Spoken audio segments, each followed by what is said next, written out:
Hey, what's up guys, Sir Emanon here, and welcome to another video. So this one is going to be some post-Burst of Destiny format testing, just messing around with the new cards here, and it's pretty exciting actually, and I'm looking forward to playing around with these cards a bit more, because it's been a lot of fun just sitting down and kind of playing with the new decks and strategies that are enabled by the new product releases.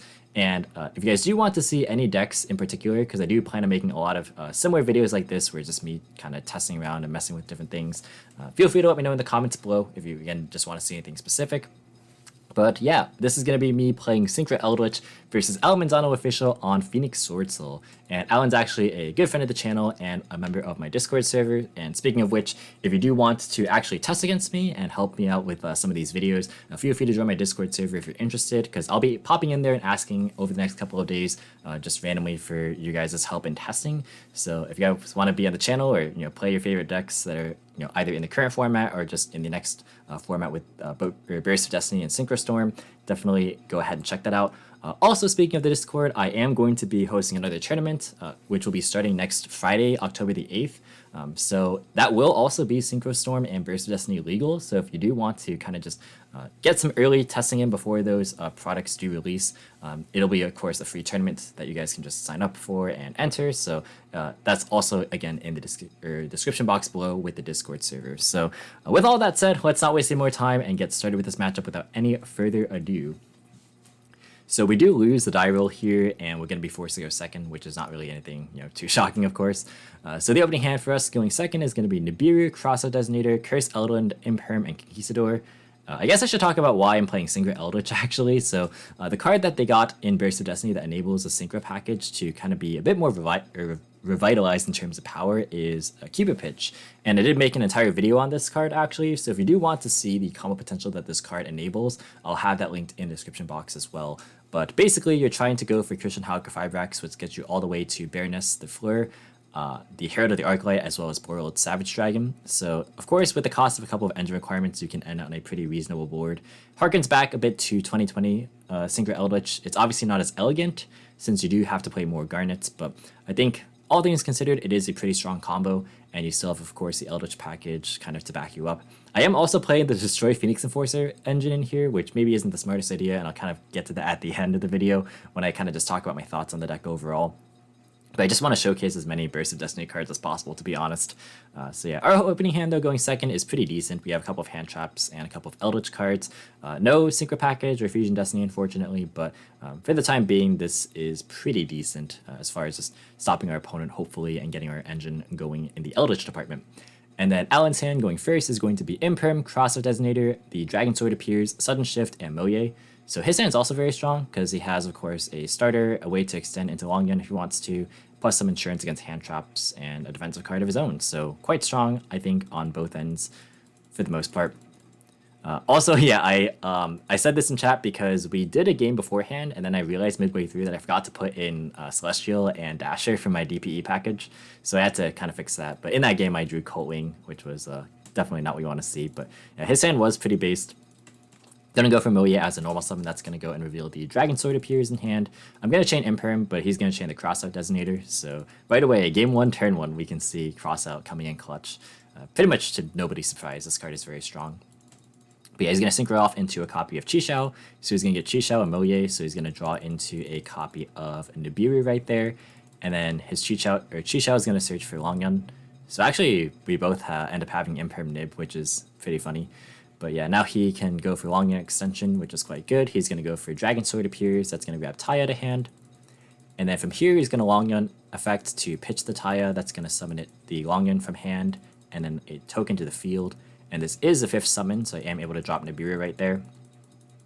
I don't think he was able to actually profitably go for Baroness first, which is like the normal way you kind of ensure yourself against these types of hand traps if you're not playing the Tenyi build, because his hand was Longyun, Sudden Shift, and Dragon Sword, Sudden Shift, and Moye. So if he rotas for the Longyun and pitches like Sudden Shift, he can't Moye reveal anything, which would just result in Baroness pass, and I don't think that's worth it. So I'm pretty sure that this was the correct sequencing on his end. I haven't played this deck myself yet, but I've seen a fair amount of gameplay on it, and I've been keeping up with some of the OCG stuff. So that's how I At least I'm somewhat familiar with these cards. But yeah, he's going to set 2 and pass. We draw into Kepler, which is great. This is our Synchro Enabler of choice. I definitely wanted to play Deep Sea Diva just because you don't have to play as many like bricks, because Lamia kind of is also a Garnet. But I also just wanted more starters to get into the Synchro engine in the first place. And I felt like even with Prosperity, it's maybe not consistent enough. I didn't want to like banish 6 a whole bunch, since the extra deck is pretty important in the Synchro combo at least. But we do manage to pick up the Kepler, but I want to at least bait out the back row first if I can. So we're going to go for Cursed Eldwin here. We're going to pay 800 to search for Golden Lord. And then we're going to activate the effect. That's going to pitch itself as well as the Conquistador. And then we're going to try and hit something that's live, but unfortunately we hit the Dead Sun Shift, so we have to contend with Imperm still. And we didn't really get any value there. If anything, that's now a good banish for Taya. But yeah, we have to now proceed with our Synchro play. So we're going to go for Kepler as a normal summon, and then go for Dark Contract with the Gate. And then we're going to go ahead and Gate Search Lamia. Just in case you're unfamiliar, this is like a very easy 1-card Hcabe just by doing this. If you open Contract, you just search the Lamia and go into Link Freebo after you normal summon it, and then bring it back from grave. So either Contract or Kepler works. So we're going to go for Hcabe here, and then going to activate the effect. That's going to go into Despot 1.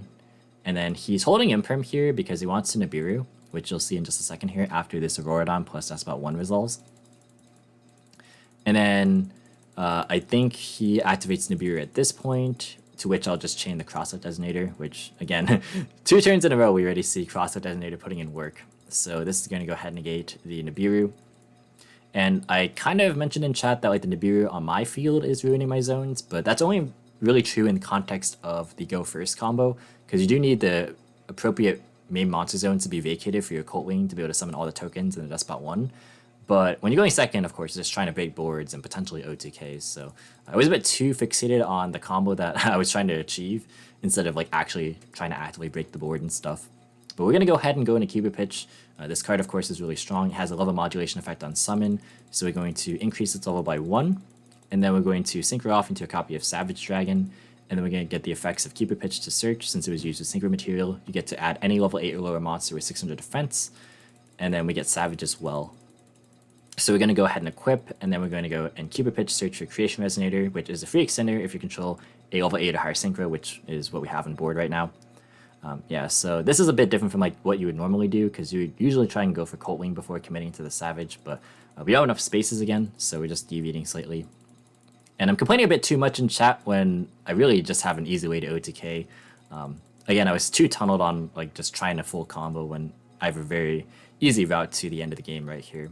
So we're going to Golden Lord effect, send away Curse Eldland, and then we're going to activate the effect of Auroradon. We're going to tribute away the token to destroy his token, which is on 3300 defense. And he could have like impermed on the Auroradon, but I have Savage here. He could have like impermed the Savage, but it wouldn't have mattered because then this still would have been enough damage. So it didn't really matter when he impermed. Like even if he impermed the Hcabe Pitch, I have a level 7 synchro in my extra deck anyways, because I do play Shooting Riser Dragon, which is a cool way to send like Token Collector in this matchup, for example. And it's a good tag out target for Hcabe as well. So yeah, once he like committed to the play of holding Imperm to drop Nibiru, and then I had the cross out for the Nibiru, it ultimately didn't end up mattering when he chose the Imperm because it was going to be game regardless. So we take game 1. I think it was a pretty good demonstration of like why hand traps are really good, and even though we didn't like full combo up with the synchro package, it did enough work to apply pressure to just win the game immediately, which is pretty good, considering it's still fundamentally an Eldlich deck. But yeah, game 2, he's going to be going first again, and his hand is going to be Effective Veiler, Fusion Destiny, Moye, Nibiru, and Taya. So hand's pretty good again, 2 hand traps, plus Moye and something to reveal, as well as Fusion Destiny as follow-up, so super solid. And then our opening hand going second is going to be Token Collector, Effective Veiler, Celestial, Nibiru, and Savant Kepler. Wow, we actually drew the same hand traps both games. That's pretty funny. But yeah, our hand is looking a little bit weird because we have a lot of ways to stop his plays, but we have 0 Eldritch cards, so that's going to be quite a struggle. So yeah, he's going to begin things off with a copy of Moye, and then he's going to reveal Taya in hand, and then he's going to summon the token, and here I'm going to drop Token Collector. But he's not really too beat up about that because he's going to just drop Fusion Destiny, and that's one of the reasons you play this card is that it beats Token Collector fairly well, or at least is a way to play past Token Collector. So down comes Destroy Phoenix Enforcer. He's going to activate the effect, And then I actually have an interesting dilemma here. So I have this Veiler in my hand, which I'm contemplating on using here, which even though it seems strange since you can just use it again on my turn, I reasoned that if I let my token collector get popped, and then this comes back in his turn, and then I go for my DD play, and I summon Lamia, he could just pop my Lamia, and I only have the one body on board, so I can't go into like a backup Verte Anaconda. But if I Veiler this, I'll at least keep the body here, so he'll have kind of like a decision to make whether he wants to stop like the Synchro play and Hcabe or wait for like Verte. So I do decide to Veiler here, even though it feels really, really bad to do so, just because I think the extra body is critical, and I don't want to rely on my top deck to get me out of this like kind of situation that I have right now. So that's why I decided to Veiler here, and he's going to pass, of course. Now we draw a Call by the Grave, which is pretty interesting, because now this sort of does answer the Phoenix Enforcer, and if I knew I was going to draw this, then this could have been played out pretty differently, because I could have easily just like dropped this in draw phase, and that would have been quite nice. But yeah, we're going to go ahead and go for the only play that we have, which is normal summon Kepler. And then he is going to drop Effect Veiler on this, which is quite unfortunate because now I have to make another decision if I want to Call by the Grave the Veiler here, or if I want to save it for the Phoenix Enforcer. So if I use it right here, I run into the situation again where which is what I kind of initially went for, and that's like the Kepler plus Token Collector and then eventually the Lamia on the field, and then he has to sort of pick if he wants to like pop the Lamia right then and there and let me go into Verte, or if he wants to let me go into the Synchro combo. So I think looking back on this, I probably should have just called by the Grave the Veiler and then like allowed the Phoenix Enforcers, if it went down that route, to just trade back and forth. But what I decided to do instead is just to let the Veiler resolve, and then I go into my own Verte, and then he's going to go ahead and use the Phoenix Enforcer to just go and pop the Verte. And here I decided to just call by the Grave the Phoenix Enforcer afterwards, once he goes to declare its graveyard effect. And so there's a couple of interesting things to note here is that, one, I kind of, I made a bit of a contradiction in my initial play with the Veiler last turn, because if I had called by the Grave his Veiler, I would have been left in the same situation that I was intending to go for, like I mentioned, with like, if he either has to pop Lamia or pop my follow-up. But I kind of played it in such a way where I valued outing his Phoenix Enforcer, when realistically that just costed me all my board presence, and now I have no follow-up. So I think I definitely should just call by the Grave the Veiler and allow the Phoenix Enforcers to just contest the board, because if I can draw into like another Kepler or into like just any of my Eldlich cards, then it'll be pretty decent since I have this Token Collector to just keep his Swordsoul engine at bay, because I know that one of the cards in his hand is Taya. So I think that in retrospect, I should have definitely just used the Call by the Grave immediately. And then something else that's interesting is that he thinks about like what he's going to pop on his side when he goes to use the Phoenix Enforcer. So he considered popping his own Moye. I think he actually mentions it further in chat. Yeah, because I pass right here. And then he says, you don't have Lord. And I'm like, I have 0 Eldritch cards. So he's trying to play around, Golden Lord effect to send Phoenix Enforcer. Because he could have actually just popped his own Moye, but then he would have gotten punished by Golden Lord, which is fair. I think that it's more likely that I'll see Golden Lord than the one I've called by the Grave. So yeah, that's like kind of just interesting things to note. But yeah, now he's like saying, oh yeah, I should just pop the Moye, which makes sense as well because he has Taya in hand too. Again, I have Token Collector, so it's kind of a moot point, but just like small things to consider. So he's going to draw another Fusion Destiny for turn. Of course, it's not going to be live right now. But he's going to go and normal summon Taya, and then he's going to overlay straight into Baguska, which this is pretty common because it's not only a way to make Zeus, because this actually is quite strong since it's untargetable while in a tap position. So it's very hard to like stop this in with certain defensive cards. But also, if you like use Triple Tactics Talent against like a Token Collector, you can take it and then go into Baguska, which is not too bad either. So this card has a couple of utility purposes in this extra deck, which I think is quite good. But yeah, right now I have pretty much 0 way to stop Zeus, and this is going to be a big problem for me. And it's not going to help that I draw cross-up designators. So the line that I took, where it's like I really prioritized just getting rid of this DPE, it worked in terms of my objective, but like I don't have any engine right now. So it's one of those situations where I got what I wanted, but what I wanted wasn't the optimal board state. So that's kind of something to think about, is that I probably should have just thought about things a little bit further ahead than like my initial objective. and really consider if that initial objective was even the best thing to go for, because it clearly was not. So that's definitely just a mistake on my part. We're just going to set and then pass. He's going to draw a long gun, obviously not live right now, but Zeus beatdown is pretty strong. So I'm going to go ahead and pass on this. I draw a Dark Contract, which is fine, but again, it doesn't beat Zeus. So we're just going to go for it and pretty much pray. So we're going to go Gate, Search Lamia, Normal Summon Lamia, make a Link Rebo, and then we're going to go Lamia Effects to send a Gate, and then he's just going to drop Zeus right here. And that is going to be definitely a problem because I just don't have any way to follow up. I debate on activating Cross Designator, but I just don't have a play afterwards, so there's no point in chaining it to just call something random. And then I didn't even realize my life total was this low, so once I realized that, I'm just going to scoop right there, so not much I can do here.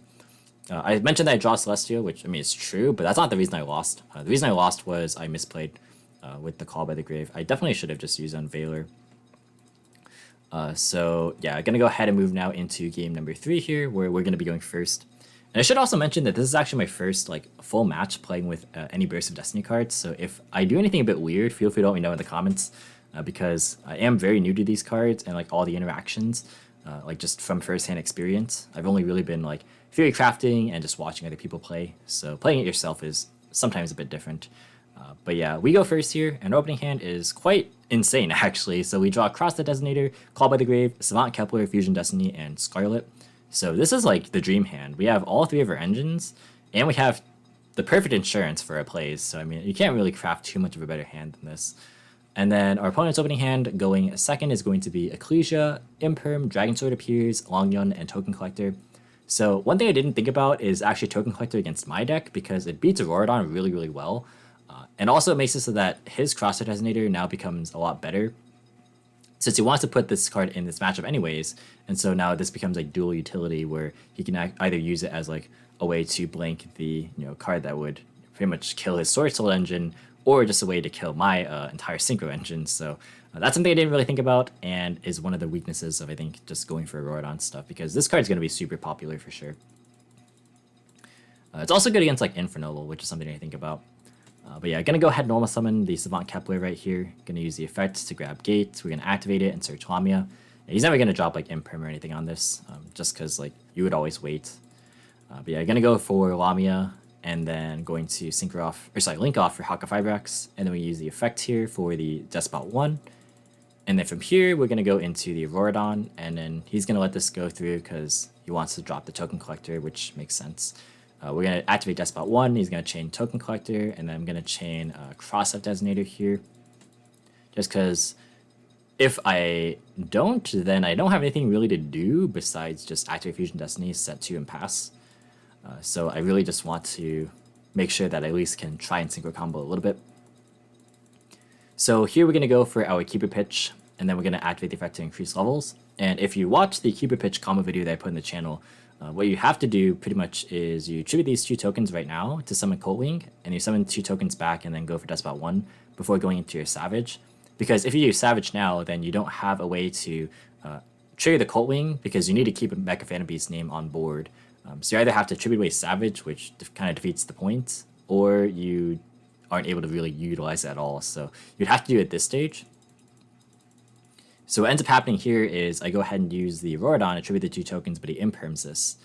And now I'm left with pretty much what would have happened if Token Collector just stayed in the board. So yeah, it's pretty much not a situation that I want to be in right here for sure.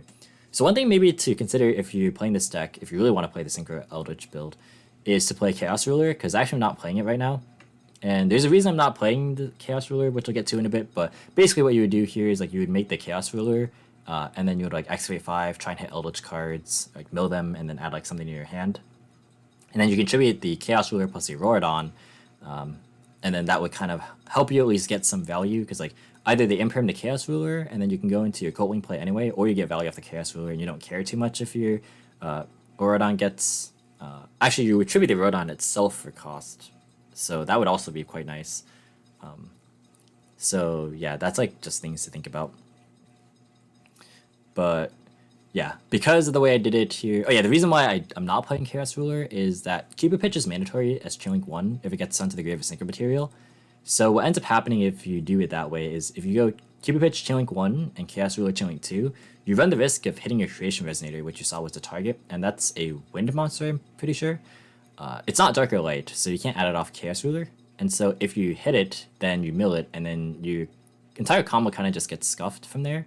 So you can't really go into Baroness, and like you mess up like your levels with the Cult Wing as well. So it becomes just a whole big ordeal. I know it's kind of a lot to mention here, but this is going to be a pretty long video, I anticipate, because there's going to actually be 2 matches as well. But anyways, the end result here is that I get stuck with my Synchro combo with just a Cupid Pitch that's not really doing anything, so I'm forced to just Fusion Destiny right here, and then hope that DPE plus Call By will get there, and then we pass. So even though we opened up really insane, we still weren't able to actually push through those 2 specific hand traps. And I think that's a problem with the Synchro Eldlich build, is that hand traps are going to be really, really prevalent, I think, moving into the next format. Like, they already are really, really popular. And so, like, you might as, if you're going to play Eldlich, which I think is fair since they line up pretty well with the Swordsoul cards, and I'll get to that in a later game in this match, but you might as well play a complementary engine that doesn't lose to the cards everyone else is already playing. And I think this is, like, one of the sort of, I guess, representative matchups of the format, right? Where like this is a perfect embodiment of like compact engine plus hand traps. And if you can't beat the hand trap part of it with like your main engine, then like it begs the question of why even bother running it. So because of the fact that, you know, I feel like the Synchro engine just gets stopped so much with like Valor, Imperm, Ash, Token Collector, Nibiru, all these cards, right? Gamma even, it's super hard to justify like playing all these bricks that you're gonna draw for a combo that you're not going to resolve a lot of the time. So these are kind of things to think about in deck building. And why I probably would not play the Synchro engine moving forward, even though I really love Cupid Pitch as a card, I just think that the deck building cost is too high. It's like either you do that or you cut one of the engines, because like Fusion Destiny adds another 2 bricks to your deck. But it's like if you pick between the Synchro package and the Fusion Destiny package, I probably would just pick the Fusion Destiny package every time, because it loses to fewer hand traps, it's a lot stickier, and it just provides you like really good board presence for minimal setup. And like the fact that it just like doesn't lose to the cards everyone's playing is pretty huge, unless people specifically tech for DPE, which is possible. So like this might change, but for the foreseeable future, I think that the Synchro engine is just always going to be stopped. So yeah, that's enough of a rant there. I know I talked for a lot, but that's just kind of how things are. I haven't made like a commentary video in ages, so expect me to be a bit rambly here. I apologize, but yeah, he's gonna go for Ecclesia, special summoning it, and then he's gonna use the effect, and then I'm gonna chain Call By. This is like one of the highest value Call Bys in this matchup. It's just super solid. And then I'm gonna go for Dragon Sword appears next for Moye, and then he's gonna normal summon Moye, activate the effect to reveal Longyun, and then he's going to go and summon out the token. And here I'm going to activate the Phoenix Enforcer, because if he goes into Chisha or Bashia, then that's not going to be great news for me. So yeah, I just want to pop the Moye while I can. And the reason why I pop that instead of the token is I want to play around Fusion Destiny, because he can't activate it right now because this token is locking him into synchros.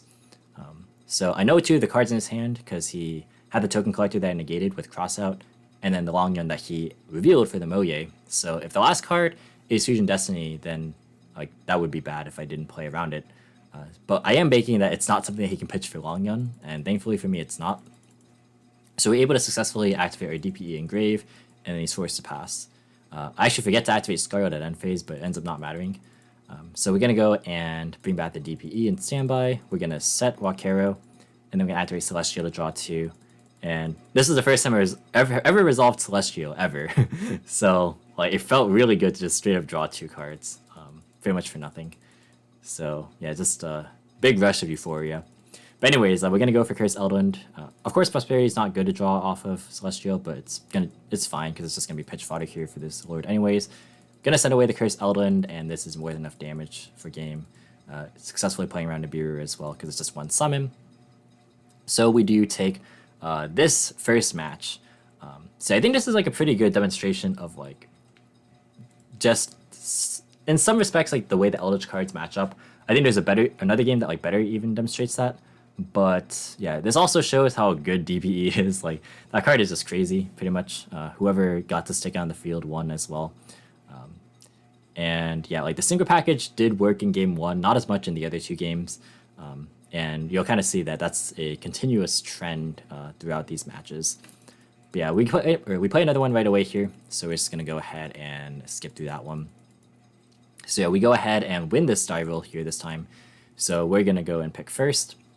So our opening hand going first is going to be Savant Kepler, Lamia, Imperm, Crossout, and Scarlet. So this is pretty good. It's not ideal, but it's definitely fine because we have Synchro Combo plus Eldlich Engine. The thing about like the Eldlich package is that when you open just one Eldlich card, it really is super slow, and that's like one of the benefits to playing like Chaos Ruler. So you might want to just run that risk of hitting your Creation Resonator. Like maybe if you just hit it, you hit it, you know. But yeah, sometimes it really does suck to just draw one of these, and it takes forever for you to get into actual interruptions.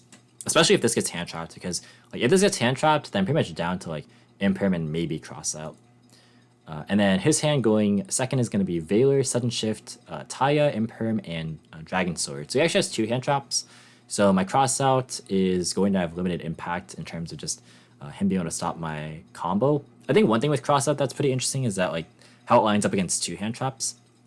So if you have like just one super defined choke point, and then like you're able to use the Crossout to just protect that choke point, and then from there on you're pretty much like immune or impervious to hand traps, and I think that makes this a lot stronger against situations like this. But if you're playing a deck or like a combo like I am, where you have Hcabe plus Auroradon, both of which are really big choke points, then like they can just easily hit the second choke point with their other hand trap, and then there's not a whole lot you can really do or say about it. Obviously, Valor and Imperm here are functionally similar, so like maybe it doesn't apply as much to like the example of if you have a combo with just like one choke point because everything's chainable. But maybe in a world where like Nibiru is like the other hand trap, for example, that can make a difference. So like, these are kind of just minor points, but it's stuff to think about moving into a new format with like new cards. So that's something that I just want to continually address because I'm learning as much as maybe some of you guys are. Maybe you guys are already really well versed in this format, but I want to learn as much as I can. So I kind of like talking and thinking out loud just because sometimes I actually reference this kind of stuff back later if I need to remember things. So again, sorry if this is a little bit rambly, but that's kind of just how I am. So anyways, we're going to go with Contract here after switching off Kepler. And since we already have Lamia, we can just grab a follow-up Kepler, which is nice. And then we're going to go for Lamia here, sending away Gate. You've seen this already. Going to go for Hulk, and then he's going to chain Valor. I'm going to chain Crossout here. You could easily chain Imperm here if he wants to, but he actually does the right play, which is just holding it for Auroradon, because tagging out Hcabe is quite good in this deck, because you can tag out into Wonder Magician, which is obviously good on its own, just like as its effect, but it can tag out with the Golden Land traps into Baroness, which is quite good. So yeah, leaving the Hcabe on board is not what you want to be doing. I'm pretty sure it was always correct to just hit the Auroradon, even back in 2020. Yeah, like this like solidifies that even more. Like you just want to hit the Auroradon here, and then they're just really sad.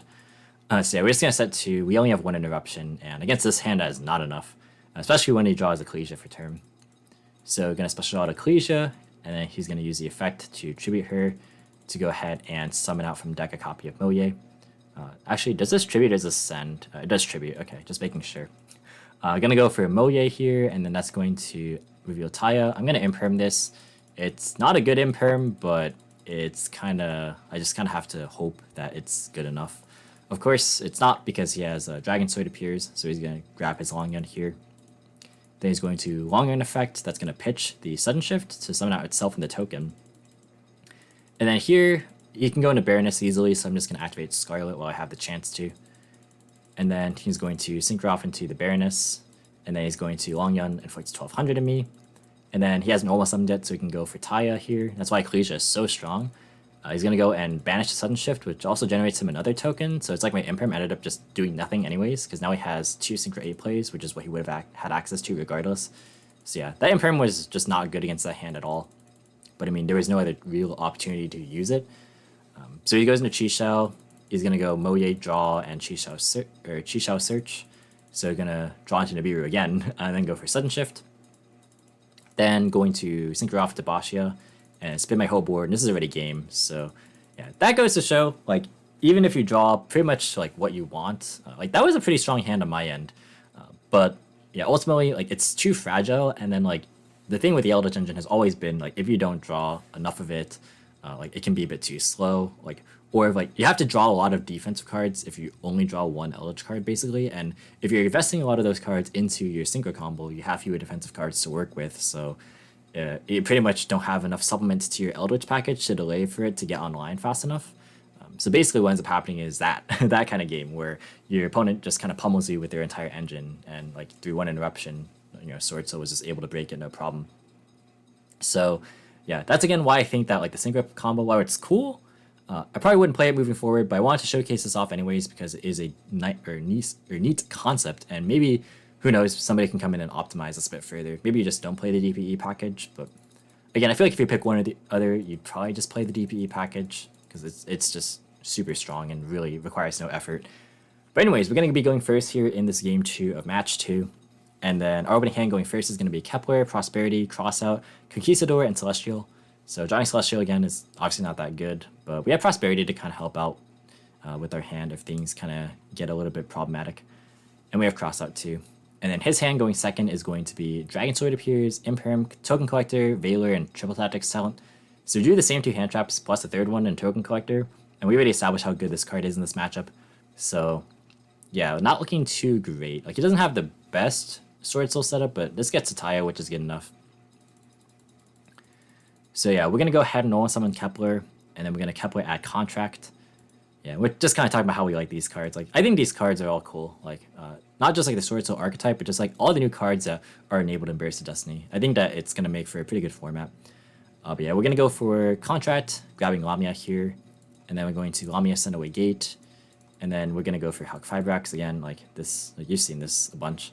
He's going to drop Veiler, I'm going to drop Crossout. It's literally deja vu from the previous game. I'm going to go for, oh yeah, I forgot to banish off Crossout, and he points it out. Yeah, again, first time playing with these new cards, so if I forget easy stuff like that, then that is my fault because I'm just not familiar, but I'll get better over time, I promise. Gonna go for Imperm here on the Rorodon, just like game 1. And then now we're pretty much relying on Prosperity to get us to Fusion Destiny to take us home. Oh yeah, and here I kind of like ask if Prosperity can banish face-up Pendulum monsters from the extra deck, and we come to the conclusion that you can, because it doesn't specify that the cards from your extra deck have to be face down at the start. Like, it doesn't say banish 3 or 6 cards of your choice from your face down extra deck. It just specifies that once you banish them, they have to be face down.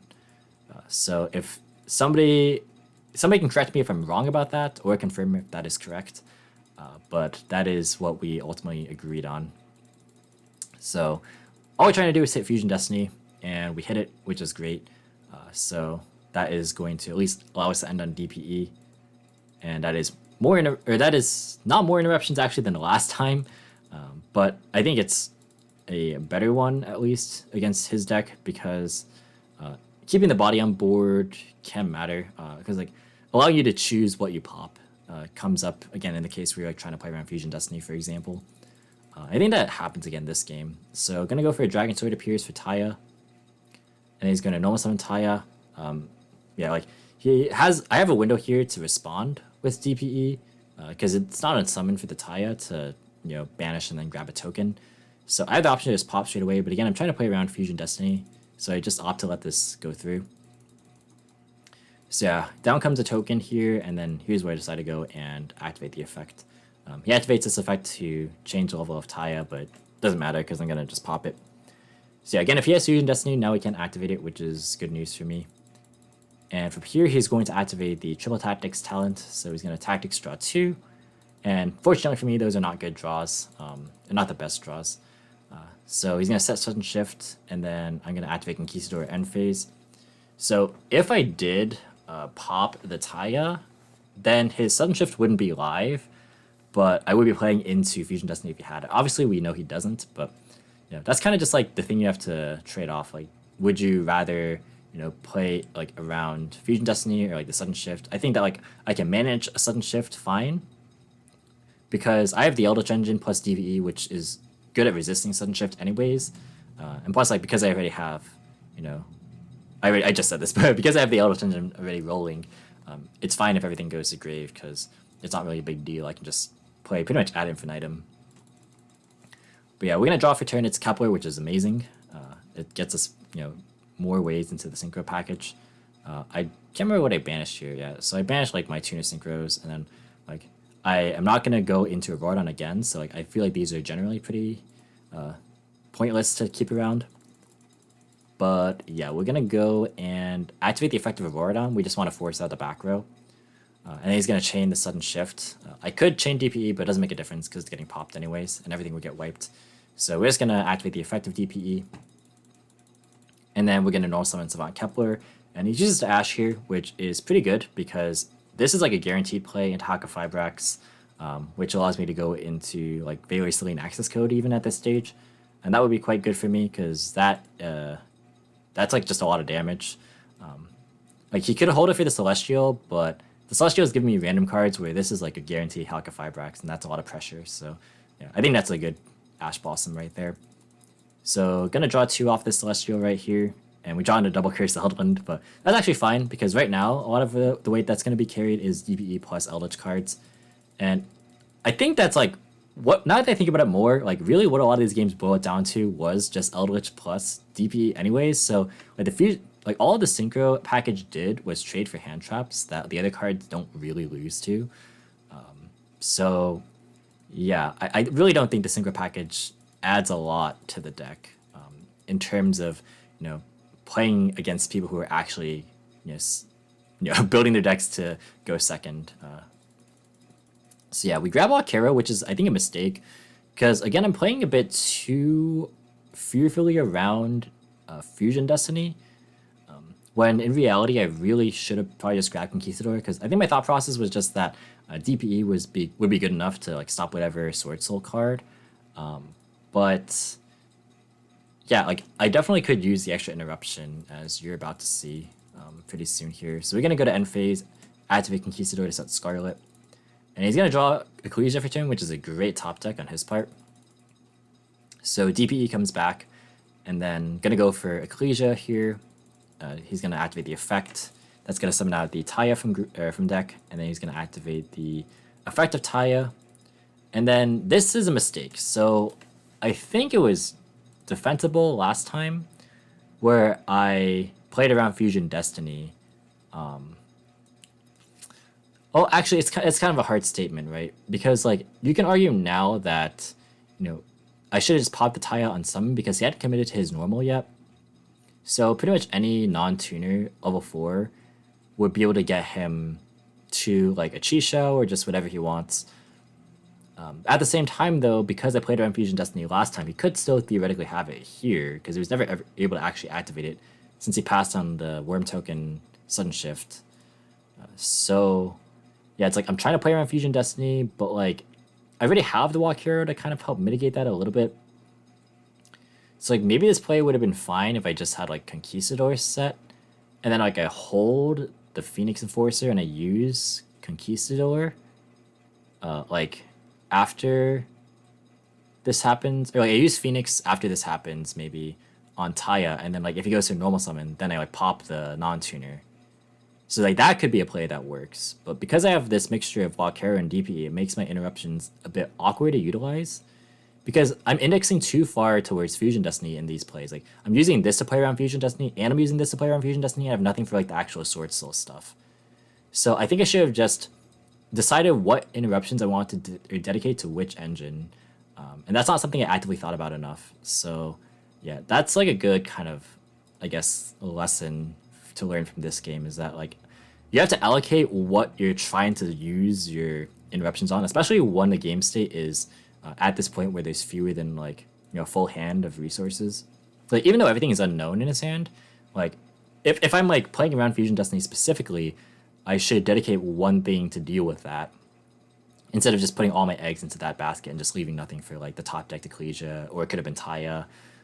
It could have been a whole number of things, to be honest. But he's gonna grab 2 tokens here, so you'll kind of see what I mean. So he's gonna grab a token. I'm gonna actually use the Phoenix Enforcer right here, and again, this is fine if I have. I think this is fine if I have Conquistador, because I already use this to play around Fusion Destiny, because if he has Destiny, he can't use it. So now I can use Kisar on his normal summon if I had it, and we would just be good to go. But because I don't have that available to me, he's just going to normal summon Collector and then go into actually Draco Berserker, which is a pretty strong answer to DPE. It means that I have to use it very carefully, otherwise it'll just get banished. So he's going to go and attack into Kepler, and then I'm going to activate on Unphase the Scarlet, and then he's going to pass. So yeah, this is a case where like the Walkera just didn't make sense in terms of what I ended up doing. Or I should have just played like I had a Walkera and popped the Taya immediately, and then that would have been fine. Honestly, if I had played like I had the Walkera set and I did it the way I just described, then it would have been a worse outcome if he had Fusion Destiny anyways, because I'd like have to wait pretty much until the DPE is live and like gets to the grave, and by then maybe the Walkera is already like just destroyed at that point. So yeah, I think this was just wrong entirely looking back on it, but like at minimum I could have played as if I had these interruptions working together instead of like against one another, I guess. Again, a bit of a long rant there, but hopefully you get the idea. Yeah, we're gonna go for a Walkera at the end phase as well, and then we're gonna go and draw for turn. It's Contract, which is fine. I have to really just work around Draco Berserker, which in reality is not hard, but I just misremember how certain interactions work, and you'll see that in just a second here. So thankfully this doesn't activate in the standby phase to come back, so that way this Draco Berserker can't banish it, because it activates when it gets destroyed once, and it just comes back. Or you bring back the Destiny Hero. So because of this, now I'm in a position where I have to just find a way to get rid of the Draco Berserker, and there's actually a really easy way to do so. We're going to activate Curse Eldlich here, we're going to pay 800, and I'm trying to like assemble lethal at the same time. And then I forget how actually this worked in real time, because I was expecting Draco Berserker to be able to hit the Lord when I go and pitch it, but it's similar to the interaction of Hcabe versus Hand Traps, where it's not in the same location where it activated, so it won't actually be able to be banished from like where its initial activation location was, which would have been in the hand. So it's like different against a card like Nibiru or Token Collector, where if you activate those cards, like they would stay in the hand until they resolve. They don't like pitch themselves to cost or anything. So yeah, that's something I completely forgot about, and that's some of just my rustiness showing through right here. But yeah, this makes the game a whole lot easier because I can just activate Lord Effect, and that is just going to be game. So we're going to Curse Eldon Descend just for future follow-up, and then go into battle phase, and the token is 0, so this is enough for game right here. So we do take down game 2. And also he actually, yeah, he says that he cut Ruddy Rose Dragon, which would have been pretty devastating in this matchup because, Eldlich is quite strong. So this is going to be the last game here of this video, and I know it's a long one. This is 42 minutes already, but hopefully you're enjoying just the fact that I went a bit more in depth on this one, and there's like more cool detailed interactions in this game too. So yeah, his hand going first is going to be Celestial, Grand Peak, Nibiru, Moye, and Crossout. So his hand's fine. It's nothing like spectacular, but it gets the job done. Hand Trap, defensive card, starter, all the good stuff, Celestial. And I also have Celestial in my hand going second, along with Token Collector, Curse Eldon, Prosperity, and Scarlet. So I have Collector, which is good if not for the Crossout. And then apart from that, just Eldlich again. But Prosperity can obviously find my way into Synchro stuff or Fusion Destiny, which is fine. So he's going to begin things off with Moye. That's going to reveal the Grand Peak. And then he's going to summon the token. I attempt to drop Token Collector, but he has a Crossout, of course, so he's going to just negate that. And again, this is like the utility coming through. You saw how good the Token Collector was at just like addressing Auroradon. Now you see the utility with Crossout, of course. So yeah, just the fact that like now this card has a lot of purposes in this matchup makes it a lot scarier. Because like he might be a bit more reluctant to like put this in going second if like I wasn't playing like a token intensive deck, right? I mean, because like then it would just be for Crossout. I mean, maybe you still do, but it has a lot less application in that kind of case, is what I'm trying to say. But yeah, goes for Chi-Shell, gonna Chi-Shell Moye, drawing a triple tactics talent, which is a great draw, and he's gonna grab Dragon Sword. And now he can just tactics to draw. So he has the option to just look at my hand, and if he takes away Prosperity, I think I'm in a pretty bad spot. Or Curse Eldon. Probably would take the Curse Eldon. Because the Prosperity reveals a Synchro related card. He has the Chi Shao to just go ahead and negate that. And so because Cursed Eldon is really good at addressing like Baroness, Chi Shao plus Sudden Shift, which we'll get to in just a second here. I think if he looked at my hand, he could have just won the game on the spot. But he decides to draw 2 instead. And those are 2 cards that will help later, but not immediately. But he goes for the Long Yun anyways, off the Dragon Sword, and then he's going to Long Yun effect pitch the Spiritual Peak, and then going to summon out the token, and then go into Baroness, and then he's going to burn me for 12 as well. So this is the board I just described minus a Sudden Shift, and so we have to contend with that, and we draw the best card in our deck. This is the problem here as well. Like, you're playing this Garnet, you're playing Despot 1, you're playing Creation Resonator and like the D hero stuff. Plus Lamia's kind of Garnets, so it's like it's too many Garnets to play in this deck, even though I'm on 45. It's just too much. So yeah, I probably wouldn't play all these engines together. We'll pick one or the other, like I keep mentioning, and I again just think the DPE engine is way stronger. It's a lot simpler to execute, it plays on more stuff. I think it's just overall better. But we're gonna begin with a Prosperity. I do want to just see where things go, like if I can maybe bait out the Spareness, because at this point I'm like convinced that he's going to negate my Eldland. Since if Eldland was like sticks on the field, even if the like on-field effect doesn't resolve, and it gets them from the spell and traps them to the grave, as long as its initial activation doesn't get negated, this can clear that board by itself, which we'll get to in just a bit here. But I do start with the Dark Contract, and we're going to grab Lamia, and then we're going to normal summon it, go Link Karibo, and then Lamia effect to send away. We're going to go for Hulk, and then we're going to activate the effect. He's going to chain Chi Shell. And from here, I'm going to activate Cursed Eldland, and he actually does let the activation happen. And then when I go to use the effect, he also lets that resolve. So here is basically what I mean by this. So Eldland plus any spell trap can break this, because if this whole thing resolves, what I do here is I Eldritch pitch the spell trap, target Baroness. He has to negate it. And then pretty much, like, I guess assuming this isn't here, like, even if it was here, it wouldn't matter as much. But I would go, like, Lord Effect, send away Cursed Eldland. And then pretty much I would just summon out the Lord that's 3,500 that can't be destroyed by card effects. And I could attack over the Chi Shell. And then that, like, deals with the set Sudden Shift if they have it. So I guess in retrospect, I should have just led with this. Because, like, well, not in this particular game state, but if he had Sudden Shift, I probably should have just led with this, because this gives him windows to actually use Sudden Shift. Just kind of things to think about. But he doesn't have Sudden Shift, so obviously that changes your play. But these are, like, again, kind of interactions to think about. But so yeah, that's like how you deal with the board if this resolves. If you activate the card, it sticks, but then like you pay 800 and this negates it. You can use the effect to send Lord anyways to grave, and then you set the spell trap that you would have sent from hand in this scenario. And then you send it away, excuse the noise in the background, you send it away for the Golden Lord for 3,500 and you do the same thing, you just attack over. And that is quite good. So I think Eldritch cards actually could be well positioned against this matchup. And then you combine that with like the DPE package being really sticky, and you cut the Synchro engine, which just loses to hand traps. I think Phoenix Eldritch could be a like reasonable deck for sure. But yeah, that's just kind of like my ultimate conclusion, I suppose. So we go ahead, target Baroness, negates, and then we send away for Lord. We go ahead and activate the effect of Cursed Eldland here. We're going to go and send the Wakero. And then we're going to go to battle phase and attack into Chi Shell. Yeah, I think leading with the single package was weird, now that I think about it, because like I was trying to fiend the Baroness to gate the whole time, when realistically he was always just going to Chi Shell it. So like I could have just done all of that stuff in main phase too. So yeah, I definitely just played this wrong.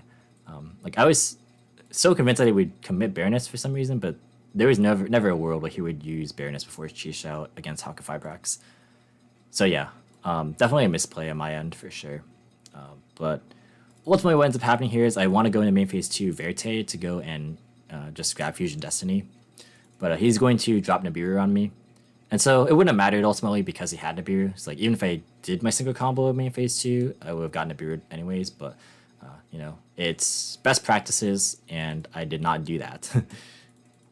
So big token, and then we're gonna go end phase. We're going to resolve our Wakero and our Scarlet. So we're gonna have at least a Conquistador, but we don't have any other interruptions besides Token Collector. So hand's looking a bit dicey, of course. These are not the cards you really want to see in your hand. But it is what it is. At least we have our Eldritch stuff. But he draws the Ash Blossom, which is a fantastic draw right here. So that's going to cut off my Scarlet, and that's really good. So normal summon out Ecclesia, he's going to use the effect. That's going to summon out Taya, and he's going to Taya effect, banish Peak, and then go for the token, and then going to drop Collector here. And now, obviously, he's going to go into Verite Anaconda. And I'm like, oh, cool, I can just Conquistador pop this, and that'll be quite good. But he has the Ash Blossom for my Scarlet, and that definitely is unfortunate. So my Verite didn't stick, his did. So I get to see the difference between like who gets to actually place, or rather to stick their Phoenix Enforcer. He's going to go Battle Phase, clear my Token Collector, and deal a couple hundred damage to me. And then pass, we draw Imperm, which means right now I just want to have enough board presence to where I can like contest the DPE a little bit. So I just simply activate Lord Effect, and then I go and summon it out. He's actually going to use the effect to attempt to pop it and the Golden Lord. He could have easily just let this get destroyed by battle, since it would have gotten the effect anyways, and they would have been able to keep his Verite Anaconda. Maybe he wanted to get rid of the Verite for a specific purpose. Not entirely sure there, but we're just gonna set Imperm and hope that our next Conquistador is gonna get us there. Or rather, actually no, I think I can set Walkero here, because I'm gonna try and hit the DPE out of the graveyard. And that's like another cool interaction with like the Eldritch cards in this matchup, is that like this is a good way to deal with the DPE. He also forgets to use Ecclesia here to add back. He has another one in hand anyways, but that's something that I think a lot of people generally forget about. Like I've seen a lot of instances where that happens, so definitely that's like an interaction to remember. Unless you're intentionally trying to keep your hand size small so you can Celestial draw maybe, but not really sure if that's like necessarily worth it. So in draw phase, I'm trying to use Walkero, but he actually has Dasher that he's going to be using here first. So obviously he has the ability to use that. And then I'm going to use the Walkero here. So he's going to summon out Nibiru from his hand. And then he knows that, so he has the read on like when I'm going to use this Walkero. It's pretty obvious that because I said it, I want to use it at that point. So he actually has a plan here to just get this extra body on board. And because this doesn't have to bring back itself, it just specials back any Destiny hero, so it still resolves in standby phase to bring back. It's going to bring back Dasher, and he's going to normal summon Ecclesia, which is actually a level 4 tuner. And he can go into Chenging here, which is extremely good, because it completely counters Eldritch. Since any time that card is banished, you just non-target banish a card from your opponent's field and grave. So like anytime you try and use your Eldritch stuff in grave, like your Eldritch resources from everywhere get banished. And that is just horrifying. Like that's really bad. On top of it, because I've been banishing cards this whole time off Prosperity and Eldritch cards, and he has a couple cards banished. Yeah, this thing is huge. Like this thing's 4K and it's reducing my monsters by 1,000. So it's extremely hard to actually just get rid of this thing. So yeah, also I'm like asking if this works with Celestial, because I'm like, oh, if this does, then that's just really scary. So he's gonna Celestial, draw 2, he draws into Moye and Nibiru. Nibiru is a pretty decent draw just in case things somehow swing back. I have to Imperm here, otherwise like everything, like all my Eldritch resources just get banished and I essentially just lose. Plus he can banish my Token Collector, and I kind of need that a little bit to stop following Swordsoul plays, but right now my biggest problem is this Chenging right here.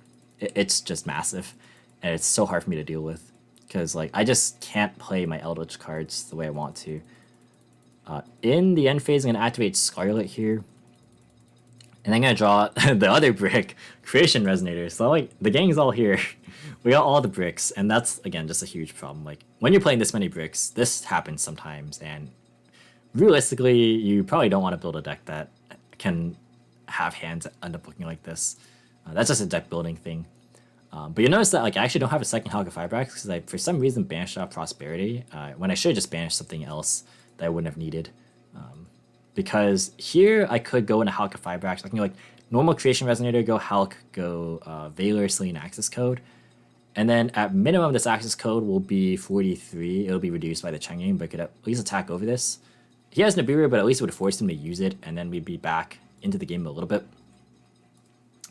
But no, I banished the other Hcabe Firebrax, and that actually is going to cost me the game here, because I'm going to realize that as I go and try and link away, and I'm like, oh yeah, my prosperity banished.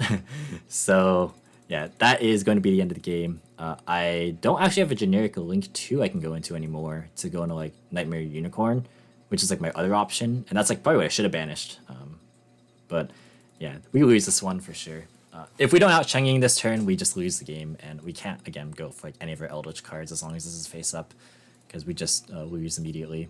So yeah, I think those are pretty solid matches. 1 win, 1 loss for both these decks. I think it shows like how strong DPE is, if nothing else.